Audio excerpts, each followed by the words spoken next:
Justice Binta Nyako of the Federal High Court sitting in Abuja has denied the bail application of the leader of the Indigenous People of Biafra, Nnamdi Kanu. Ruling on the bail application, Justice Binta Nyako said the issue of Kanu's absence in the past since 2017 should be determined before his bail application will be entertained. She added that Kanu breached his former bail conditions, and until that is heard, his present bail application is immature. Ahead of the ruling on the bail application on Wednesday morning, the federal government had filed a 6-count amended charge against Mr. Kanu. Justice Nyako, however, berated the prosecution for filing the amended charge just hours before the ruling. She said she was not aware of the amended charge until she got to the court in the morning.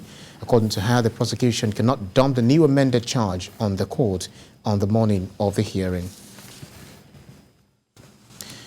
Meanwhile, some unknown gunmen have burnt vehicles along ANWAI-ILLAH Road in Obolu, Oshimili North local government area on Wednesday morning. Police have cordoned off the area and raised alertness level. The police command in the state through the public relations officer Idafe Bright confirmed the attack to TVC News, but was unable to say who was responsible for the attack. Though no life was lost, 4 vehicles were burned, including 3 articulated vehicles conveying cement. Businesses around the area where the incident occurred are shut. Let's have more fresh insight into this by speaking with our news reporter Ikena Amechi, who is joining me from the state. Thank you so much for joining us, Ikena Amechi. What's the latest that we know? How much more do we know about this incident? All right, Ibrahim. What we know is that early this morning, the gunmen attacked some travelers, conveying cement in an articulated vehicle and burnt them. And we hear them saying, "Why didn't you sit at home?" Who definitely will be trying to know if they're actually those who are enforcing the sit-at-home order by IPOB. You know, neighboring Anambra State has been on lockdown. It's been on sit-at-home since on Monday, Tuesday, and today, Wednesday. So early this morning, they just came and tried to put fear in some people. Though the police have reinforced their stance on making sure that the place is peaceful and there's no sit-at-home in Asaba, as reiterated by the police.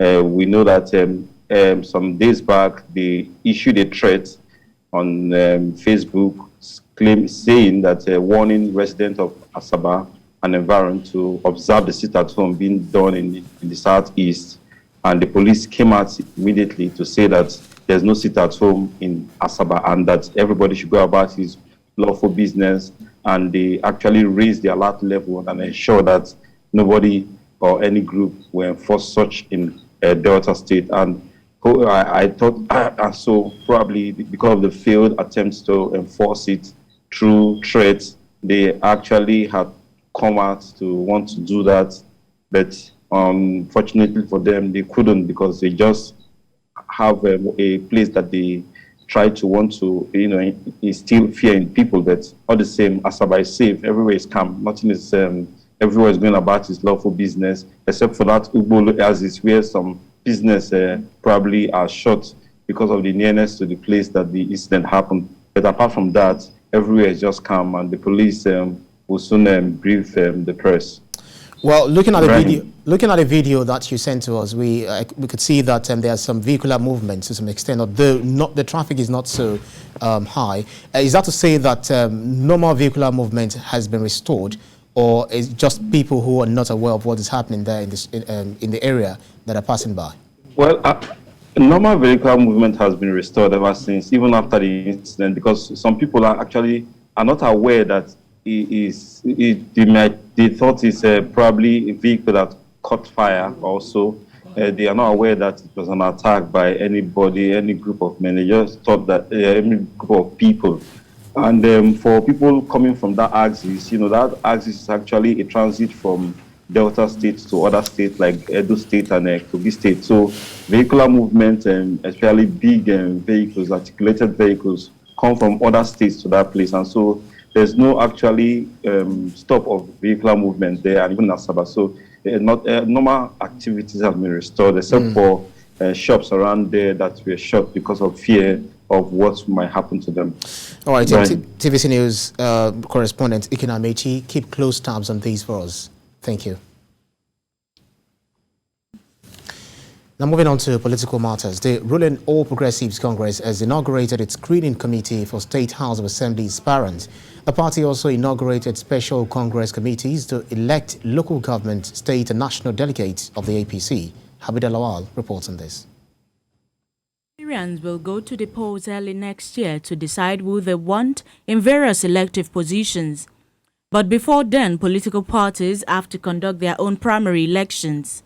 A primary election is a mini-election where a political party elects its preferred candidate to run for public office under its platform. The new electoral law has changed the game by spelling out clearly how the parties should conduct primaries. At the heart of this legal change is the requirement that candidates of the party for elective offices should be democratically elected. We want the primaries as in the Constitution. And whatever the party says, we're willing to abide and go with. For the APC, the inauguration of the screening committee signals the foundation of the party's elective process. The screening of House of Assembly aspirants and the appeal thereof, and also that of the congresses. Initially, we were supposed to have 4 sets of groups.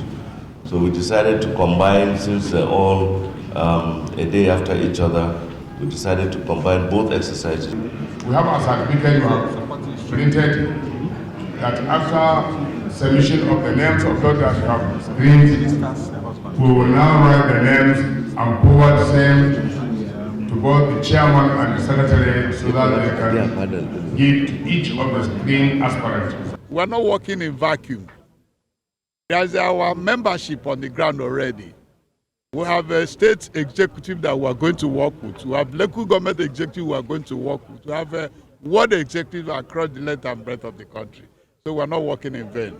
If a party chooses to use indirect primary to elect its candidate, Section 84 subsection 5 requires such a party to choose as its presidential candidate the aspirant who receives the highest number of votes of the delegates at a national convention of the party. The first job is the screening process, and delegates will be elected. The delegates will in turn elect the governorship and presidential candidates. Habida Lawal, TVC News, Abuja.